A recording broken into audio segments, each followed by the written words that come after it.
Oh, I was so excited about my GT40 heads and my welding job. I did something that was a smart suggestion. I took the heads to a machine shop. This super cool older machinist who's almost past retirement age allowed me to come in his shop with him, and we pressure checked my welded head, and it leaked. It's really difficult to weld cast iron. It usually doesn't turn out. Sometimes you pay a lot of money to have cast iron welded and refixed. So we decided to set that head aside, and I gave a guy that works in his shop the head to go home and cut up and practice on for reporting and stuff that he does, because I need to get temptation to keep fooling with that head away from me. So I have one good GT40 head, and if I ever stumble across another one, I'll have it down in my building and I can use it for something. So I came home and I went through the pile of heads that I had, and I've got several of them that are already cleaned and washed and painted and sitting up on a shelf, and I picked my next best option, which was a set of E7 heads, which are the predecessor to the GT40s, and nobody really likes them, but you know what, they're okay, and I can make them work. So I took those heads up to his machine shop, and he let me go in and work with him, and we took all the valves out of the GT40 heads, and we put a little bit oversized valves in the E7 heads. We worked on those. He's doing a valve job and cutting the valve seats, and he showed me how to grind the valves, and I worked on that, and we're going to proceed forward from there. I won't be able to show any video working in his shop with him. He's quiet and private, but the experience is going to be neat, and I'll be able to share some of it afterwards with y'all. I should be able to bring home these heads for a minimal amount of cost, because I worked in a shop with him and did some of the labor, and sometimes you could do that with somebody. And I'll have a new valve job, and I've probably got some springs in hand, and I've got good valves now. The heads are going to be serviceable. I'm going to raise the compression a little bit and shave the heads 30 thousandths. We're going to raise the compression up and make the chamber 60 cc's on these heads, and I'll show how we calculate that later. But I think these are going to be just fine. I am not looking to push 400 horsepower with this engine.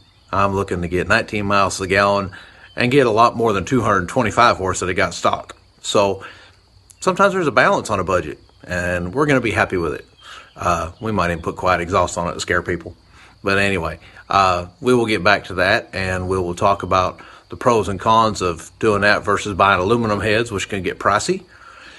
And also, sometimes you have the option of stumbling across stuff in somebody's garage that's worth a fortune. They don't want it, and nobody's going to buy it, and you can work out a deal. But for now, we're going to work with what we got, and we're not too far from getting ready to order parts and start assembling this engine and see what we come up with. I've got the old frilly frally up on some jack stands, and I got it underneath it, and I changed my gas tank sending unit.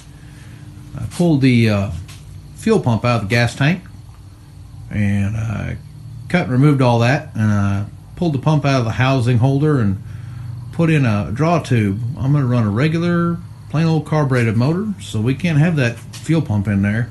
A lot of people like to run that heavy PSI pump and then reduce it down with a regulator up front, and it just seems a waste to me to stir that fuel all the time, lose some of it, and have to worry about evaporating the fumes and everything. I'm just going to run it old school and run a line up to the carburetor and run me a pump in between and run me a vent back at the gas tank door and do it like we used to. I worked on that, and it took me quite a bit. I took out about 5 pounds of line. But I also been looking at this convertible cross member, and that convertible cross member might be an issue, and I'll show you why. I don't want to run a plain old small 4 or 4.5 quart oil pan. I want to run a 7.5 quart pan. I've got one in hand from another engine build I had. I went down and dug it out of the building and cleaned it up and washed it, and put a little paint on it. And I'll tell you something about this one. I had this one on a Fox body Mustang, and this part right here is stamped and pressed. This whole pan is. And front and rear, it didn't fit the curve. It wasn't quite made properly. It was notorious, this brand, for leaking oil. So I had pulled that one aside, and I went and bought me a very expensive Moroso pan that I love dearly. And you'll notice that it has a machined edge.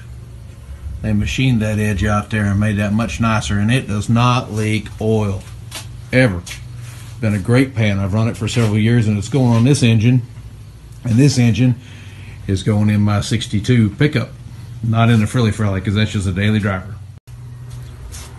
So anyway, I took this pan after I got it cleaned up, and I set it down in here, and I nestled it down in, and I did a little measuring, and that cross brace is not going to interfere. I'm going to be able to mount this V8 in this V6 car, change my motor mounts, and keep that convertible cross brace, which keeps the car from twisting and popping the windshield out. The bodies on these twists need extra support because there's no roof to support them. So this is a $0 deal except for paint, and I'm going to use a little bit extra good gasket when I go back together, and I'm going to use a little bit of RTV that I like called the Right Stuff. We'll show that when we reassemble. And hopefully this pan will give me 7.5 quarts. It will give me an external place to put a dipstick, so I don't have to go through everything inside. And I think that we will come out a winner on it. We're going to try. If it leaks oil on the stand, it's not going in, we'll get another oil pan. Fellow motorheads, we're here in the garage today with Quentin the dog. We're still working on our Ford Mustang budget engine build. And I wanted to show y'all, I got my heads back. I got these E7 heads that I worked on. And would you look at that slick surface we milled out. We milled 30 thousandths off the surface, shortened it, which raised the compression of the dome in here. CC of the chambers, raised it to 60 cc's. I'll check later and show you exactly how that works out. Show you the math on that when we calculate dynamic pressure and static compression, cranking pressure, and everything else. Now, continuing with our budget theme, I had some springs. That were already in hand, and I measured them and I shimmed them and put them in properly at the machine shop with the guy and used a little bit of his tools rather than just do mine here. And I had some used rocker arms, and these are full roller rocker arms. These are rather a medium dollar item, and I've got adjusters, and now I've got heads with studs and guide plates, and I'm going to show you when we assemble why those are good. So I'm doing some high performance stuff on these regular old heads, and we're going to see that some of these choices are very beneficial, and if you can find the parts used in hand, you can come out and get a little bit better benefit than stock for sure on a just above stock build for not much money at all. Now, I ordered parts today. I ordered gaskets and bearings and seals and rings and everything we talked about, and I ordered some really good stuff. I didn't order the very best, and I didn't order the very cheapest either by any means, but because we're saving on labor, I was able to buy better parts. This is going to be a 100,000 mile motor, and it's going to get good mileage and get good performance. While I'm waiting on parts to come in that I ordered to rebuild this engine and start putting it back together, I want to take a minute and talk about how we acquire parts. I had a guy come to me at work, and he said, I had a buddy who had a Mustang, and he had a car. He had all these parts, and we don't need them. They're just sitting in my garage. Would you like to have them?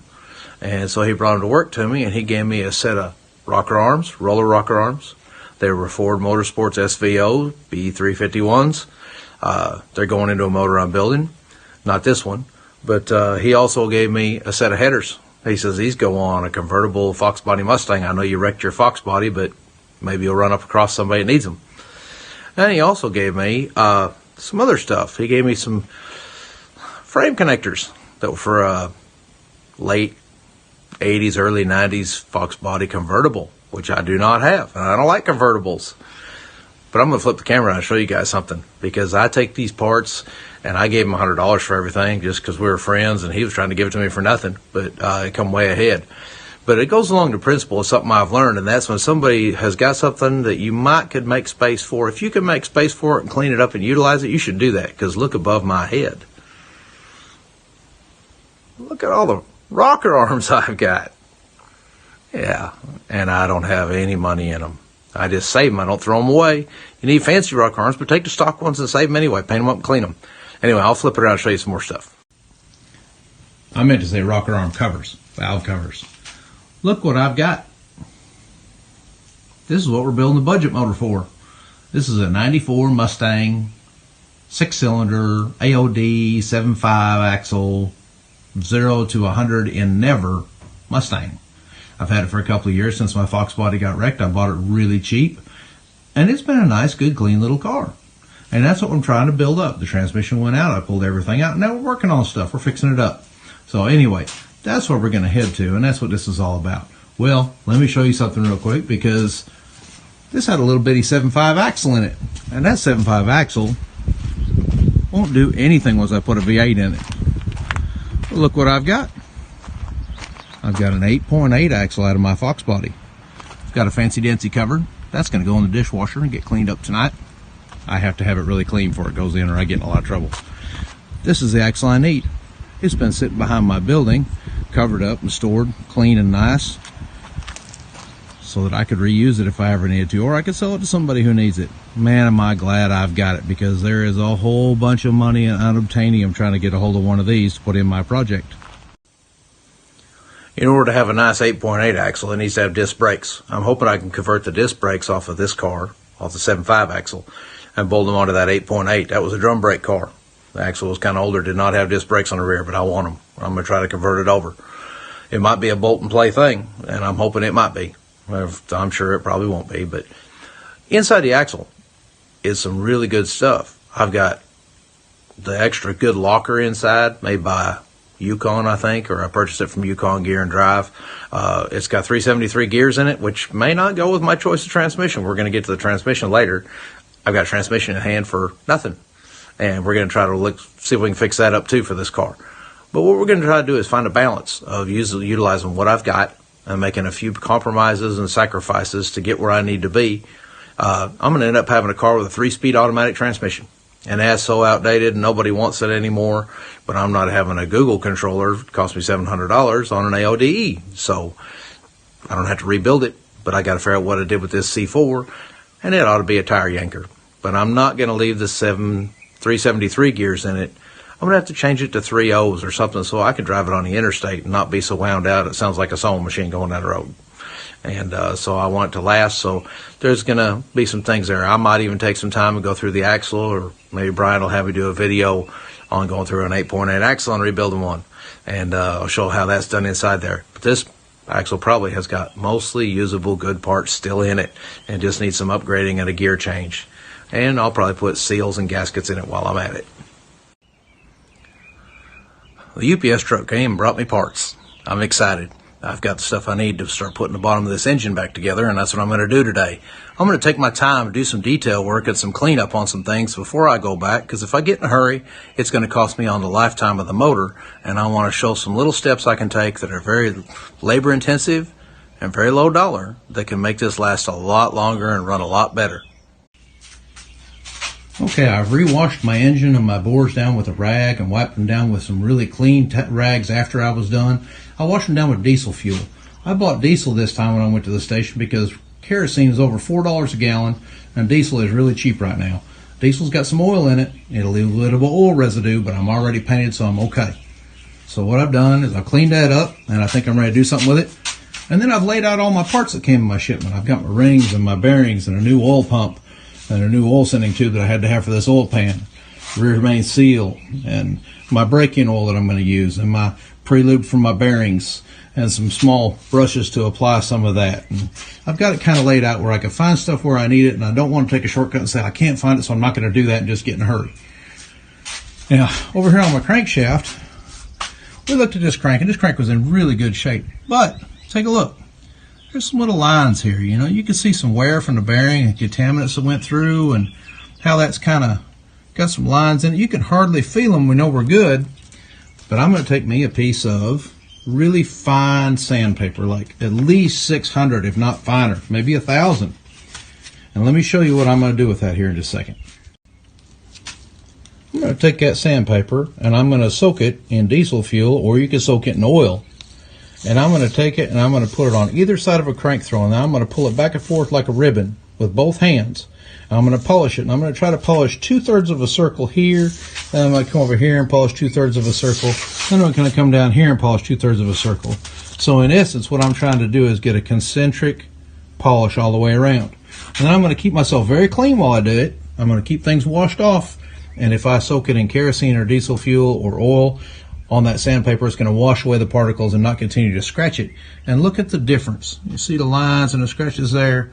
See how I started to clean that up and it's looking better? That's going to be something we want to find. That's desirable. And you want to get it so you can hardly feel those ridges along there, because those ridges will wear themselves into the bearing and cost you on oil clearance. I'm not quite done with this yet. I want it a little smoother.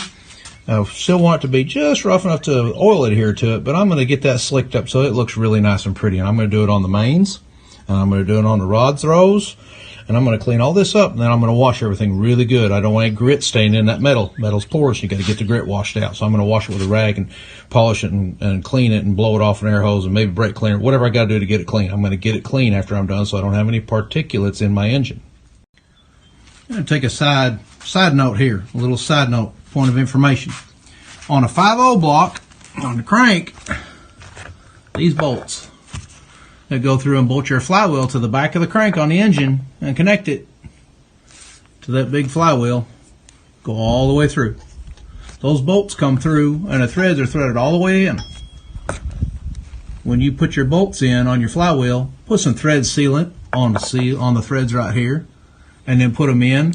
Just PTFE, Permatex thread sealant's good. Sometimes there's a Loctite sealant. I'm not really a big proponent of Loctiting them because you're going to torque them down anyway. But when you put them in, put some thread sealant. Otherwise, oil, believe it or not, will creep from here all through those threads and find a way out, and it'll spin out on there, and you get a little bit of oil leakage. So keep it nice, clean, and tidy. It's amazing how far oil will cling and crawl. That's what it's designed to do. But keep it nice, clean, and tidy, and put some thread sealant on there, and you'll be much happier with that in the end. Next step I'm going to take is I'm going to put these crank bearings, the main bearings, I'm going to put the bottom halves in the engine block. What I had to do to prepare that was wipe these out very, very clean. You don't even want lint in here if you can help it. I know that seems a little silly, but I probably need a lab coat and a slide rule to accentuate that statement. But you want to clean these out perfect. And right here on the back end, you want to make sure there's no RTV residue in that groove. Clean that out with a razor blade, because these caps go on here and torque down, and they've got to torque down flat, and you don't want to mess up the torque, and you don't want to mess up the bearing tolerance by having some kind of interference from a particulate in the way. Very quickly, let's look at these bearings. Now, I said earlier that I was going to be able to buy some premium bearings. I didn't buy the most expensive racing bearings, but I bought Cleveland bearings. I like Cleveland bearings. I think they do a really good job, and I got a little bit better grade than stock for sure, and I got a little bit less grade than full-out racing unobtainium high-dollar ones. And I also have some lube here, made by Cleveland. Anyway, we're going to pre-lube these. We're going to put them in. Some people take these and they say dip them in oil and then install them. Don't do that. Not in my opinion. You want the back side of these to be put in dry. They need to go in the block dry, and then you put a little bit of the pre-lube on the bearing surface that the crank's going to rest in. But you don't get it on the back because it takes up space, and if it takes up space, it changes your torque. When you torque the bearings down, you're getting the wrong torque, and you're going to bind everything up and scar your bearings. You'll also notice these bearings, I've separated them out into each individual set. There's a groove, and there's a non-grooved. The groove goes on this part of the block, which is upside down right now. We're going to call this the downside, but it's actually the top side of the motor, because the oil goes in the bearings, and as it goes through, it pumps out and through that hole and up to the camshaft. That's right, it's got a camshaft in it. We're going to get to that later. But it goes through these holes here. If you put these in the wrong halves and the wrong end and you block that oil passage off, you will burn your engine up in about 15 seconds. Okay, now, I've used my little brush. I like using little brushes, a little parts brush. And I painted those bearings with a liberal amount. But you'll notice that I didn't come all the way to the top. Because remember what I said, when this cap goes on, the other bearing half goes on, and I don't want anything in between here to add extra tolerance when we go to torque it down. Except for right there. Look at that. I got some of that grease on there. I have got to clean that off. That can't be in the way. That will add to the tolerance. Even 30 weight oil does. Sometimes it's figured into your tolerance, and you have to use 30 weight oil as a figure for a part of your tolerance for tightening down your rods. We'll get to that later. Alrighty, now I'm going to set my crank in. Let's set the crank in very, very, very gently.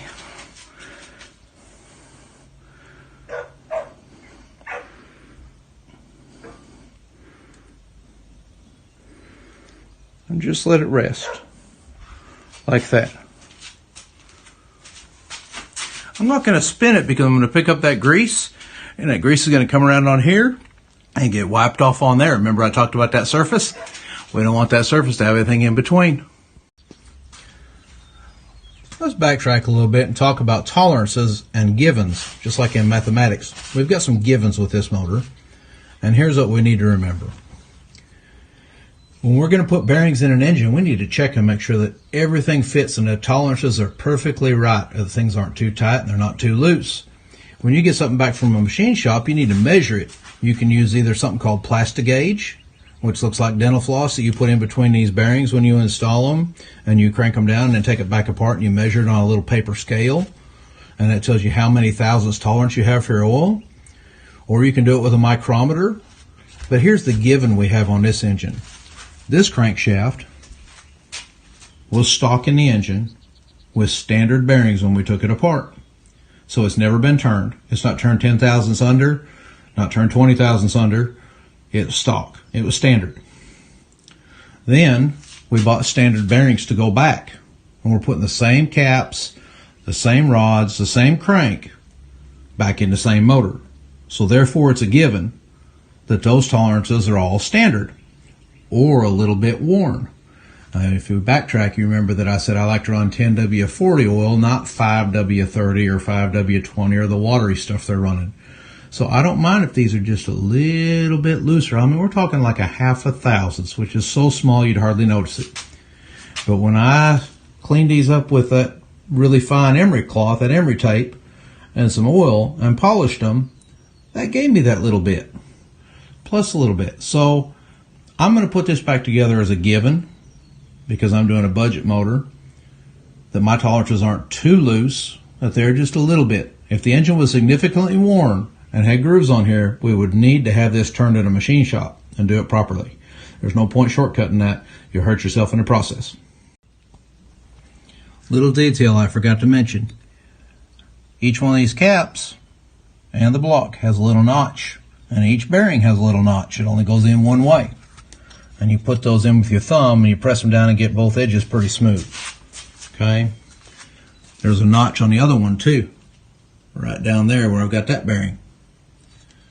And then we're going to take these and put them in gently. I've already done 4 of them. And we set those down in very gently on those edges. Now, we're going to square them up down in here when we go together with our bolt. And we're going to watch them torque down when we get ready and make sure that everything pulls up real square and nice and pretty and does just like it's supposed to when it tightens down.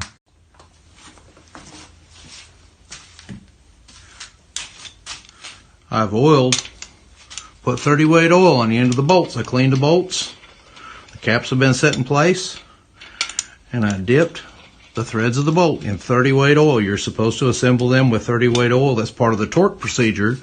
The torque is figured in with that oil amount and how much the viscosity adds to the torque specifications. And I am just turning them down. All I'm doing. I want to get the cap in place. I want the cap to sit down where it goes. You can see that one wiggling a little bit. I want to get that cap down in place where it's supposed to be. I'll have to come back and get that one with a longer socket or a wrench.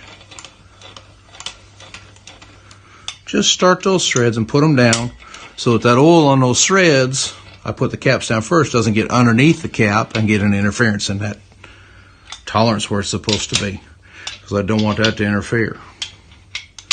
So I'm just going to put these down, and now we're going to turn these down by hand to just a few pounds until we know that the caps are down and we feel the resistance, and then we're going to stop, because then we want to start snugging and squaring stuff up, make sure things are right,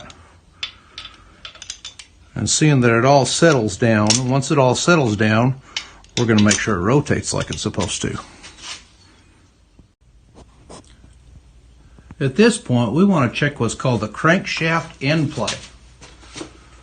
And you'll notice that I have a dial indicator set up over here. Get a little bit better view of that. What I'm going to do is I'm going to measure how much the crankshaft can move inside this center bearing, which is built a little different. It's called a thrust bearing. It has sides to keep the crank from shifting forward and back. But it has to move a little bit, a specified tolerance that you can look up. And if we have that, then we're right. We need to be real close. So I set up my dial indicator and I zeroed it out, which takes about 20 minutes to do because everything's so jittery and shaky with those things. And I've got this cap set. They're not torqued down, they're just where we left it a little while ago. And I'm going to check how far it goes back and forth. Of course, the bottom one's the one that's going to measure that, and then I've tightened this one down finger tight. So I'm at 0, and I know that I'm at the back already. But I'm going to pry on one of the pieces of the crank here, on one of the throws, against the block very gently. I'm going to see how much it moves. There you see it went, the gauge, 0.004 of an inch. Very, very minute. And then I'm going to go back the other way. And look at that, I come back to 0. I'll check it again. 4 thousandths. A lot of times people will take a mallet that does not have a metal end on it, and they will tap the end of the crank when they get this in here. They'll take it out and they'll tap the crank. Tap it this way and tap it that way, and get this bearing and this cap settled. And then they'll do the measurement to make sure everything's good. That's important that you have that. You want that to move, and I know that 4 thousandths is the tolerance, so we're perfect. That's because the crank didn't get turned and it didn't get worn out. So we know we're still within tolerance. That's part of our given, but I didn't take it for granted. I measured it anyway. Okay, we have our caps on, and they're hand tightened with a speeder. They're not torqued down. Underneath the back here, as per the instructions, and you can probably find this on the Google if you want to too. It's just something I just do without thinking. I ran 2 little tiny small beads in that crack I told you to clean out with a razor blade. I run 2 little very minuscule beads of RTV in there. I know when we put this cap on, that's going to interfere with the tolerance. I put the cap on, I tightened it down tight, hand tight, pretty snug. Not anywhere near close as torque we can go to, but I snugged it down.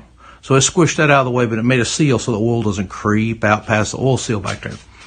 Next thing we're going to do is we're going to torque all these down. And we're going to start a pattern in the middle, and we're going to go to the outside and torque them down so that everything goes down nice and smooth. Goes down perfect like it ought to.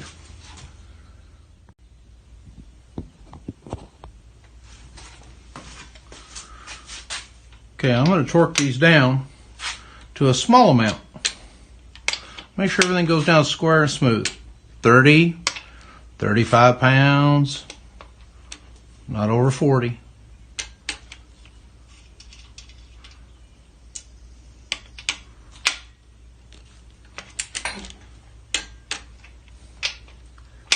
And I'm doing it in a pattern. You'll notice you can look up the pattern. It's different for different engines.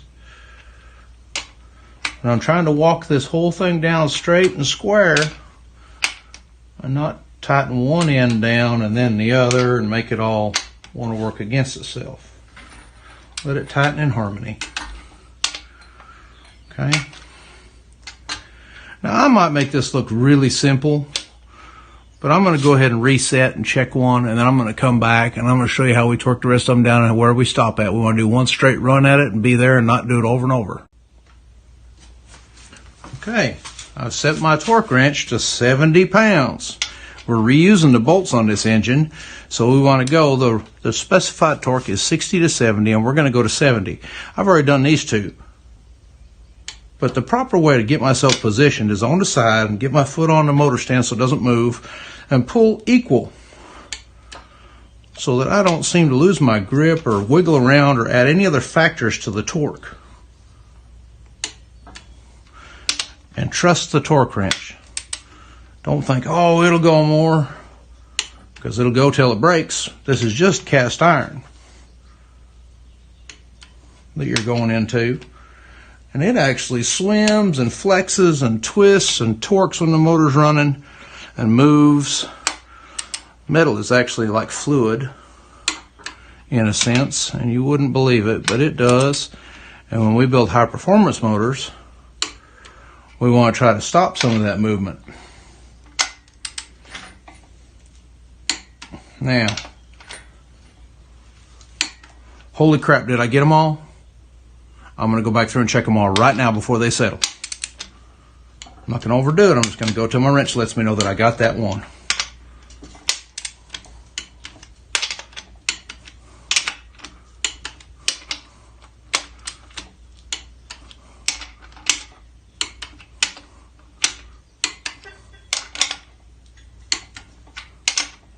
That part's done. We put the wrench away and we leave it alone.